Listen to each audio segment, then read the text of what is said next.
पाकिस्तान से बढ़ती तल्खियों के बीच भारत ने जम्मू कश्मीर में चिनाब नदी पर बने बगलिहार और सलाल बांधों के गेट बंद कर दिए, जिससे पाकिस्तान की ओर बहता पानी रोक दिया गया है।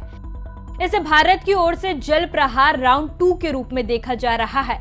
इसके साथ ही 1960 की सिंधु जल संधि को स्थगित कर भारत ने एक कड़ा संदेश दिया है कि अब पानी और आतंक एक साथ नहीं बह सकते। चिनाब, झेलम और सिंधु, ये 3 पश्चिमी नदियां सिंधु जल संधि के तहत पाकिस्तान को आवंटित थी, लेकिन सीमा पार से लगातार हो रहे आतंकवादी हमलों के बीच भारत ने अब सख्त रुख अपनाया है।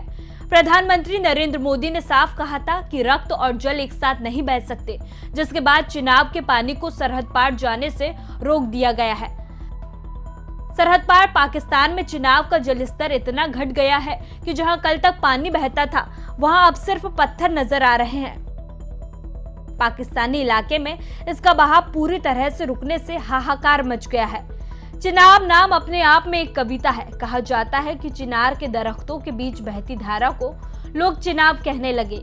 यह नदी भारत से निकलकर पाकिस्तान की ओर जाती है। इस नदी का इतिहास हजारों सालों से भी पुराना है। हिमाचल प्रदेश के लाहौल और स्पीति जिले के टांडी नामक स्थान से ये नदी निकलती है। यही वह जगह है जहां 2 नदियां चंद्रा और भागा आकर मिलती हैं। इन दोनों नदियों का संगम चिनाब की उत्पत्ति का कारण बनता है। लोक कथाओं के अनुसार चंद्रा और भागा कोई सामान्य नदियां नहीं हैं। चंद्रा को चंद्रदेव की पुत्री और भागा को सूर्यदेव के पुत्र के रूप में जाना जाता है। इन दोनों के बीच प्रेम हुआ। उन्होंने मिलन के लिए लाहौल की पहाड़ियों की परिक्रमा करते हुए लंबी यात्रा की। अंततः टांडी में उनका पवित्र संगम हुआ और वहीं से जन्म हुआ चंद्रभागा का, जो आगे चलकर चिनाब नदी बनी। एक अन्य कथा के अनुसार एक ऋषि कन्या नदी में स्नान कर रही थी। तभी चंद्र नाम का एक राजकुमार छिपकर उसे देखने आ गया। ये देखकर ऋषि क्रोधित हो गए और राजकुमार डर के मारे भाग निकला। तभी से इस नदी को चंद्रभागा कहा जाने लगा। हालांकि ये लोक कथाएं हैं और इनकी ऐतिहासिक प्रामाणिकता नहीं मानी जाती।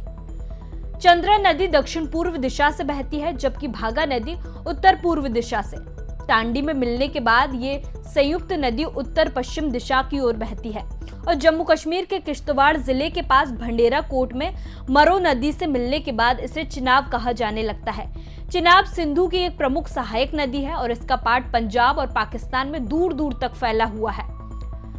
ऋग्वेद के नदी सूक्त यानी 10वें मंडल के 75वें सूक्त में कई प्रमुख नदियों के साथ चंद्रभागा यानी चिनाब का भी उल्लेख मिलता है। ऋग्वेद में चिनाब नदी का उल्लेख असिकनी या असिकन्या के नाम से किया गया है, जिसका शाब्दिक अर्थ है काले रंग का जल। ऐसा माना जाता है कि ये नाम नदी के गहरे नीले या काले रंग के पानी की वजह से पड़ा होगा, जो हिमालय क्षेत्र की विशेषता है। वैदिक काल में असिकनी को अत्यंत महत्वपूर्ण माना गया है। ये न केवल धार्मिक अनुष्ठानों में प्रयुक्त होती थी, बल्कि आर्य सभ्यता के लिए जीवनदायिनी नदी भी थी। अथर्ववेद में इस नदी को कृष्णा कहा गया है, जिसका अर्थ भी गहरा या काला होता है। ये नाम भी नदी के जल रंग को दर्शाता है और इसकी पवित्रता को यमुना के समान स्तर पर रखता है।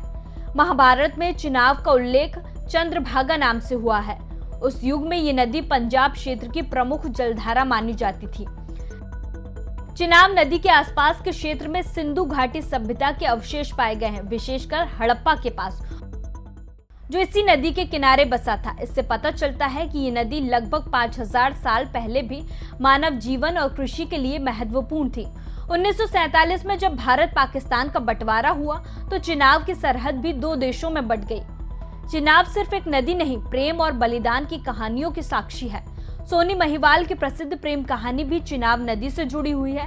पंजाबी लोक कथा हीर रांझा की समाधि भी इसी नदी के किनारे पाकिस्तान में है। ये वही नदी है जिसने सदियों से प्रेम को सींचा है, लेकिन आज उसकी लहरों में राजनीति, आतंक और द्वेष की तल्खियां घुल गई हैं। जिस चिनाब को कभी प्रेम, भक्ति और संस्कृति की वाहिका माना गया था, वह आज सीमाई टकराव और भू राजनीतिक तनावों का कारण बन गई है। ऐसी खबरों के लिए जुड़े रहिए हमारे साथ। हम हैं यंग भारत, सच के साथ।